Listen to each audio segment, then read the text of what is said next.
انسان کا اپنے رب کے ساتھ ایک تعلق ہے.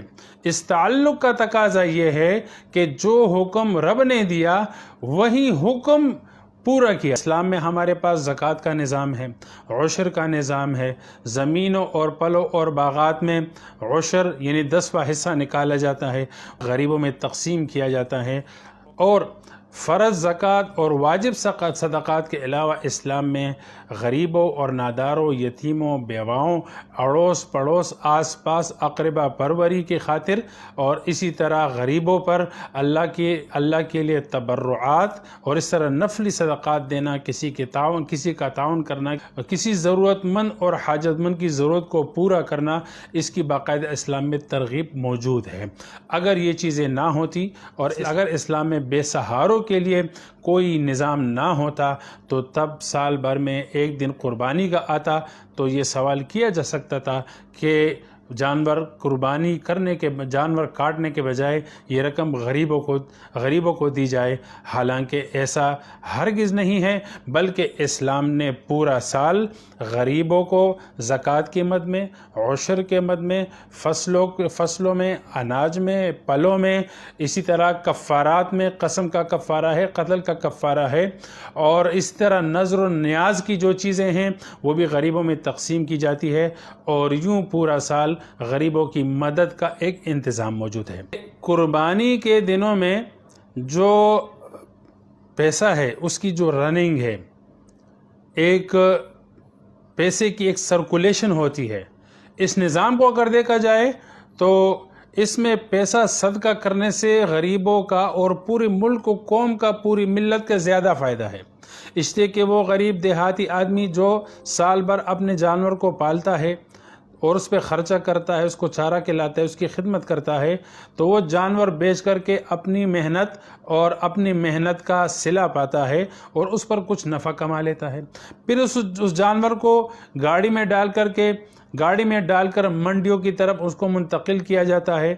تو گاڑی اور ٹرانسپورٹ کا ایک سلسلہ چل رہا ہوتا ہے، اس میں ڈرائیور حضرات کو بھی مل جاتا ہے، جو تیل بھرنے والے پمپس ہوتے ہیں ان کو بھی مل جاتا ہے، اور جو ٹول ٹیکس ہوتے ہیں اس مد میں بھی ٹیکس وصول کر کے بیت المال میں، سرکاری خزانے میں وہ رقم جاتی ہے جو عام رفاہی کاموں میں غریبوں پر تقسیم کی جاتی ہے. اسی طرح جانور پالنے والے جو خادمین ہوتے، خدمت گزار ہوتے ہیں، ان کو بھی اپنی محنتانہ اپنی مزدوری مل جاتی ہے. ایسے ہی ہمیں اپنی اس قربانی کے دنوں میں ہمیں وہ لوگ بھی نظر آتے ہیں جو پورے سال محنت مزدوری کی خاطر وہ گھومتے ہیں، ان کو کہیں پر کام کرنے کا موقع نہیں ملتا، اپنے بچوں کا پیٹ پالنے کے لیے ان کو مزدوری نہیں ملتی، لیکن وہ ان دنوں میں چارہ، اسی طرح گھاس پھوس اور بھوسے کے عارضی کاروبار کھول دیتے ہیں. ایسے ہی وہ لوگ جن کو پورے سال کوئی کاروبار اور مزدوری اور اسی طرح محنت مزدوری اور کمانے کا موقع میسر نہیں ہوتا، وہ عارضی طور پر قصائی کا کام کرتے ہیں. ایک جانور کاٹ کر وہ ہزاروں روپے کما لیتے ہیں. چمڑے سکھانے کا ایک الگ کاروبار ہے. پھر یہ چمڑے سکھا کر کے فیکٹری میں جاتے ہیں، اس کو سکھا کر کے اس سے جوتے بنتے ہیں.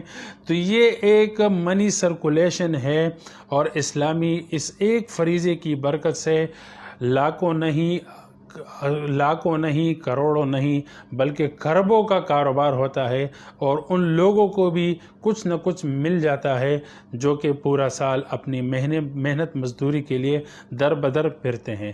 تو یہ اسلامی ایک فریضہ ہے، اور اس کی برکت سے اسلامی ممالک میں، بلکہ غیر مسلم ممالک میں جو امپورٹ اور ایکسپورٹ اور اسی طرح نقل و حرکت کا جو نظام ہے، یہ پیسہ چل رہا ہوتا ہے، سرکولیشن ہوتی ہے اس پیسے کی. تو یوں ایک پورا نظام اس قربانی کے ساتھ متعلق ہے.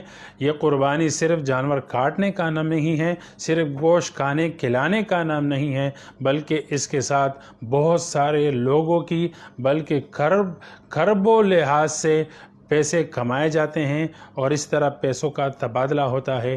اگر ہم کسی کو صدقہ دے دیں تو وہ پیسہ تو اس کے جیب میں گیا اور اس کے بچوں کے پیٹ میں گیا۔ اب یہ پیسہ ایک منجمد پیسہ ہے، ایک جامد روپیہ ہے۔ اس جامد روپے کا ایک فرد کو تو فائدہ ہے لیکن دسیوں لوگوں کا اس میں کوئی بھی فائدہ نہیں ہے۔